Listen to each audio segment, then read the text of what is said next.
Hi everyone, नमस्कार। मैं सुप्रिया। आज इस वीडियो के माध्यम से मैं बताने जा रही हूँ कैसे बन गई महिंद्रा दुनिया की नंबर 1 ट्रैक्टर निर्माता कंपनी। यदि स्वदेशी कंपनी की बात करिए तो महिंद्रा आज दुनिया की सबसे बड़ी और सबसे पुरानी कंपनी की सूची में शामिल है, क्योंकि शक्तिशाली वाहन बनाने के लिए मशहूर महिंद्रा कंपनी के उत्पाद आज न केवल भारत में बल्कि पूरे दुनिया में इस कंपनी के उत्पाद की दीवानी बन चुकी है। महिंद्रा कंपनी के प्रोडक्ट आज पूरे दुनिया के लोग इस्तेमाल कर रहे हैं। महिंद्रा एंड महिंद्रा कितनी सफल और भरोसेमंद कंपनी है, इस बात को हम सभी वाकिफ हैं। लेकिन क्या आपको पता है, जिस कंपनी को हम महिंद्रा एंड महिंद्रा के नाम से जाने जाते हैं, पहले इस कंपनी का नाम महिंद्रा एंड मोहम्मद हुआ करता था। इस वीडियो में आज हम आपको महिंद्रा कंपनी का इतिहास और इस दिग्गज कंपनी से जुड़ी हुई कुछ ऐसी बातें बताएंगे जिसे जानने के बाद आप हैरान हो जाएंगे। कहानी शुरू करते हैं। महिंद्रा कंपनी की शुरुआत साल 1892 में हुई थी, क्योंकि इसी साल महिंद्रा कंपनी के संस्थापक जगदीश चंद्र महिंद्रा पंजाब के लुधियाना शहर में पैदा हुए थे। जगदीश चंद्र महिंद्रा, जिन्हें जेसी महिंद्रा के नाम से भी जाना जाता है, ये परिवार में अपने कुल 9 भाई बहनों में सबसे बड़े थे। जेसी महिंद्रा ने बहुत ही कम उम्र में अपने पिता को खो दिया। पिता की मृत्यु के बाद, क्योंकि ये परिवार में सबसे बड़े थे, माँ और 8 भाई बहनों की पूरी जिम्मेदारी इनके कंधे तक पहुंच गई। उस वक्त जेसी महिंद्रा की उम्र हालांकि कम ही था, लेकिन हौसले के मामले में ये उस समय भी सरताज थे। इनकी सोच बहुत दूर तक फैली हुई थी। जिस समय भारत में लोग शिक्षा पर अधिक महत्व नहीं दे रहे थे, उस दौर में भी इन्होंने पढ़ाई लिखाई के महत्व को बहुत अच्छी तरह समझ लिया था। यही वजह मुख्य रही कि उन्होंने अपनी पढ़ाई के साथ अपने ही भाई बहनों को भी उच्च शिक्षा प्राप्त करवाई। इन्होंने अपने छोटे भाई कैलाश चंद्र महिंद्रा को उच्च शिक्षा ग्रहण करने के लिए कैम्ब्रिज यूनिवर्सिटी में भेजा था। जेसी महिंद्रा ने स्वयं अपनी इंजीनियरिंग की पढ़ाई मुंबई के विक्टोरिया जुबली टेक्नोलॉजी इंस्टीट्यूट से पूरी की थी, जो कि आज वीर माता टेक्नोलॉजिकल इंस्टीट्यूट के नाम से जाना जाता है। पढ़ाई पूरी होने के बाद 1929 में जेसी महिंद्रा को टाटा स्टील में एक अच्छी नौकरी मिल गई, जहां इन्होंने साल 1940 तक सीनियर सर्च मैनेजर के पद पर काम किया था। इसके बाद पूरे विश्व युद्ध के दौरान भारत सरकार उन्हें भारत का पहला स्टील कॉन्ट्रैक्टर नियुक्त किया गया। वहीं जेसी महिंद्रा के भाई कैलाश महिंद्रा कैम्ब्रिज यूनिवर्सिटी से पढ़ाई पूरी करने के बाद कुछ साल तक अमेरिका में ही नौकरी की। उसके बाद साल 1942 में अमेरिका के भीतर इंडियन परचेजिंग मिशन का हेड बना दिया गया, और वर्ष 1945 में केसी महिंद्रा जब हिंदुस्तान वापस लौटे तो इन्हें भारत सरकार इंडियन कोल फील्ड कमेटी और ऑटोमोबाइल एंड ट्रैक्टर पैनल के चेयरमैन नियुक्त कर दिया। हालांकि इसके बाद भी इन दोनों भाइयों को सरकारी और निजी संस्थाओं से बहुत ऊंचे ओहदे वाले प्रस्ताव मिले, लेकिन इन्होंने फिर किसी और पद का प्रस्ताव स्वीकार नहीं किया, क्योंकि तब तक इन्होंने मिलकर अपना खुद का बिजनेस शुरू करने का मन बना लिया।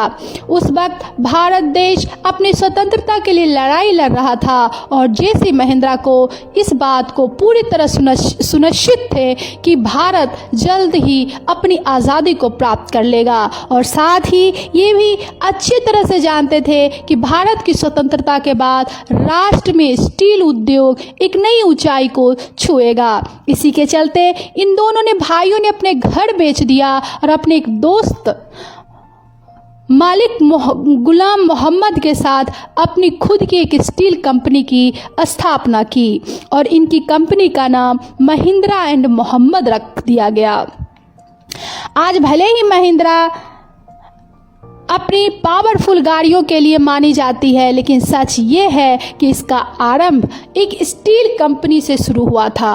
उस समय दोनों महिंद्रा भाइयों की सोच थी कि वे मलिक गुलाम मोहम्मद के साथ मिलकर अपनी इस कंपनी को देश की सबसे बड़ी और सबसे कामयाब स्टील कंपनी बनाएंगे।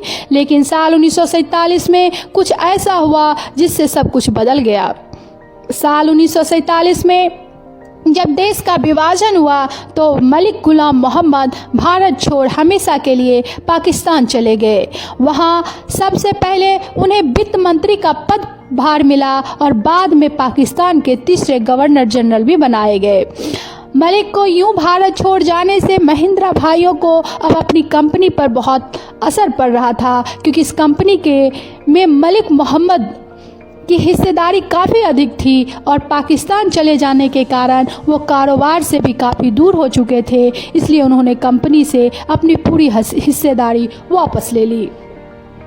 ये वही समय था जो महिंद्रा कंपनी के लिए काफ़ी चुनौती से भरा था और कईयों ने तो अनुमान लगा लिया था कि अब कंपनी ज़्यादा दिनों तक नहीं चल पाएगी। लेकिन लोगों ने जैसा सोचा था हुआ उसके विपरीत, क्योंकि महिंद्रा भाइयों ने उस मुश्किल दौर में भी हिम्मत नहीं छोड़ी और लगातार अपनी कंपनी को चलाने का प्रयास जारी रखा। आखिरकार दोनों भाइयों की मेहनत रंग लाई और महिंद्रा कंपनी डूबने से बच गई। अब तक कंपनी के एक साझेदार यानी कि मलिक गुलाम मोहम्मद कंपनी से अलग हो चुके थे। इसलिए दोनों भाइयों ने कंपनी का नाम बदलने का फैसला लिया और कंपनी का नाम बदलकर महिंद्रा एंड महिंद्रा कर दिया गया।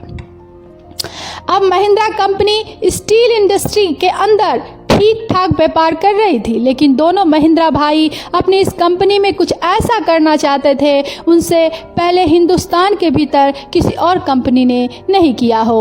और यहीं पर केसी महिंद्रा का विदेश में रहने का अनुभव उनकी कंपनी को काम आ गया। दरअसल केसी महिंद्रा ने अमेरिका में रहते हुए वहाँ की सड़कों पर जीप को चलते देखा। इसी जीप का कॉन्सेप्ट उन्हें इतना ज़्यादा पसंद आया, उनकी चाहत इसे भारत में लाने की थी।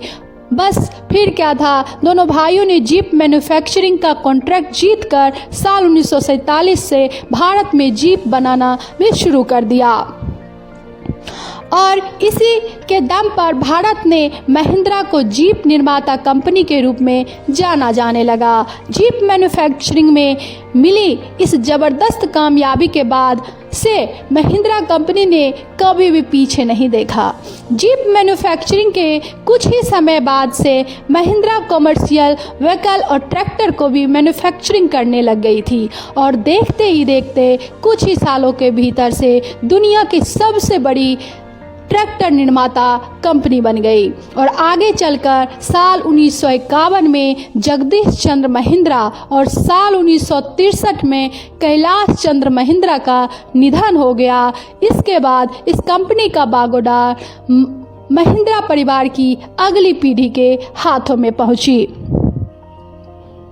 मित्रों, समय के साथ इस कंपनी की बागोडार भले ही अलग अलग हाथों में पहुंचती रही, लेकिन ये कंपनी लगातार आगे ही बढ़ती रही। अगर इस समय की बात करें तो महिंद्रा के दो नहीं बल्कि 150 से भी अधिक कंपनियों का एक विशाल ग्रुप बन चुकी है, जिससे कि Mahindra defence, Mahindra electric, Mahindra aerospace, Mahindra education, Mahindra two wheeler, tech Mahindra, Mahindra finance और जावा मोटर जैसी बहुत बड़ी बड़ी कंपनियों के नाम शुमार है।